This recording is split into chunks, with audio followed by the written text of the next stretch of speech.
Bechoros Daf Lamed Gimel, we learned yesterday in the Brisa that if a kohen has a bechor, a balmum, he can eat it. Not only can he eat it, he can invite a Yisrael to participate in the Suda with him according to Beis Hillel, and according to Rebbe Kiva in Beis Hillel, he could also invite a goy. Where did he learn it from?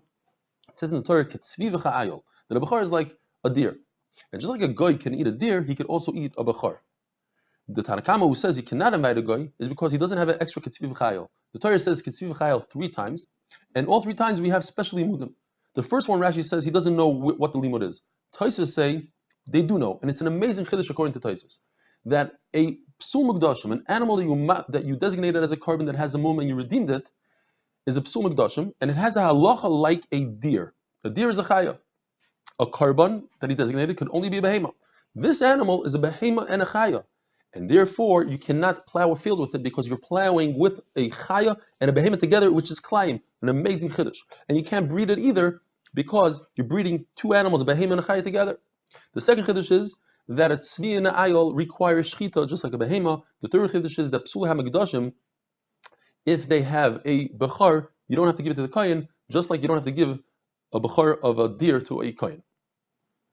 Tumah that emanates from within one's body, like a nida and a zav and a zava, a balkari, a metzora, according to Beis Shammai, cannot participate in eating the bechar. Bechar still has kedusha, even though it has a mum, and you shechted it, it still has kedusha according to Beis Shammai to the point that a person that's tummy cannot eat from it. Just like we see by Carbon Pesach, by Pesach Sheni we just had yesterday, if Roiv Klai Yisrael is tamei, the only people that could eat from it are people that are tamei from a mace, but not tamei that emanated from their bodies. They still say, yeah, you're right. That's by Carbon Pesach because the Torah says specifically tamei lenefesh, people that are tamei from a mace and not tamei tumas aguf. They are not allowed to eat. But by us, by Bechar, it says tamei, plain. All people, all tumas. To remove the hide of an animal from the legs down, which is different than usual, and the reason why somebody would do that is to make sure that the hide doesn't have any holes in it so he can preserve honey in it or use it as a bellows which doesn't have any holes. That takes a lot of work. And also, in the process, you are going to remove some of the meat because you want to preserve the hide.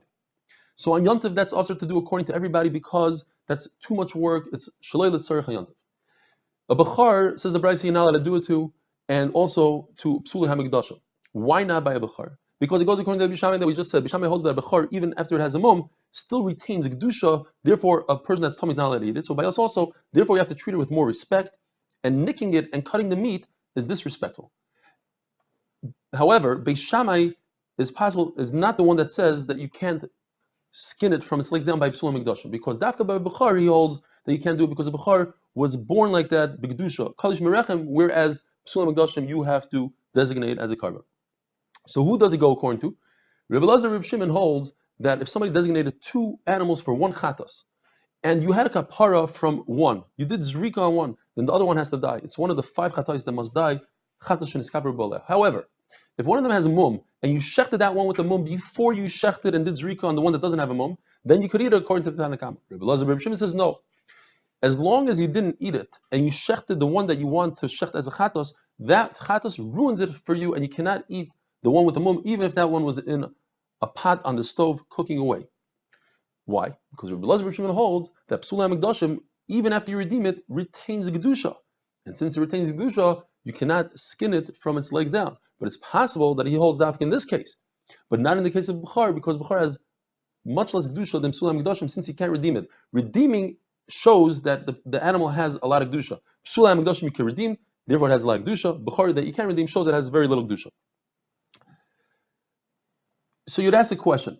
We learned that only a bechar you can't sell in the marketplace because you have to treat it with respect, and the profit only goes to the owner if you're selling in the marketplace. But psul hamikdashim, that the profit goes to bedek habayis, we don't mind disrespecting the animal. So how come over here we mind? Let him skin it from the legs down, and bedek habayis will gain because it's worth more money.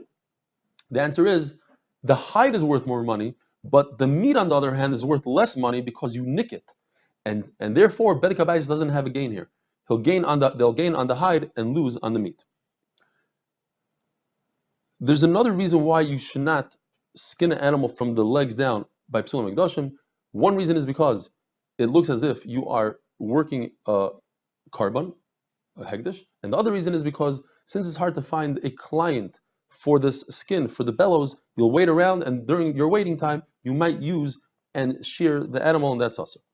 Says the Mishnah, if you have an animal that needs hakazas hadam, it's sick, you need to let its blood out. But by letting its blood, you are puncturing it with a needle, and you're creating a wound, you're creating a mum, and you're not allowed to create a mum on a bechor. What do? It's sick, it needs it. Our Mishnah is not talking about a case of it dying, but even just sick. So we have three shittas in the Mishnah, to the extremes. Reb Yehuda says you're not allowed to let blood at all, even if the animal will die. Reb Shimon says you could let the blood in all cases, even if you create a mum, because he holds davar shein miskaven mutar, as long as it's not a psigresha. And then you have Reb Meir, the middle shita, who says you could let its blood as long as you don't create a mum. The Gemara says that perhaps these three shitas resemble three shitas in regard to a barrel of wine that is suffix if it's tamei or not. What can you do with a barrel like that? Nothing. You can't drink it because it's truma, that's tamei, you can't drink it, perhaps it's tamei truma, and you can't spill it out because maybe it's truma, you can't spill it out. It's going to waste. So there's three shitas. You have Rabbi Eliezer that says that you should take care of it, protect it. That would be similar, says the Gemara, to Rabbi Meir, who says, protect your animal, make sure it doesn't have a mum, but you're allowed to bloodlet. Then you have the sheet of Rabbi Gamliel that says, don't do anything. Don't fix it, don't ruin it, leave it as is. That would be like Rabbi Yehuda, no bloodletting. And finally you have Rabbi Yeshua who says, you could cause somebody else to touch it by mistake by uncovering the barrel, leaving it in a place that it will come into contact with Tumah. That would be like Rabbanon, that say by Bechar, you're allowed to, or Reb Shimon, who's like Rabbanon, say you're allowed to let blood in all situations. Says the Gemara, no. Maybe they're not similar at all. Why? Because it could be that Reb Meir and Reb Yehuda both agree in the case of a barrel that since it's only a grama, you're not doing it directly with your hand like by Bechar, that you're letting blood with your hand. You're just uncovering it, somebody else will come along. So maybe they'll admit that it's okay.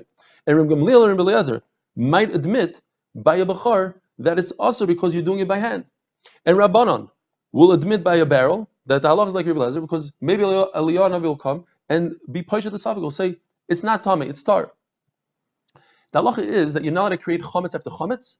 In other words, if you needed bechametz, you're not allowed to put into the oven afterwards chametz. You're not allowed to do sirus after sirus. If you cut the beitzim, you're not allowed to do nitok. You're not allowed to disconnect them completely afterwards. You're over another isser.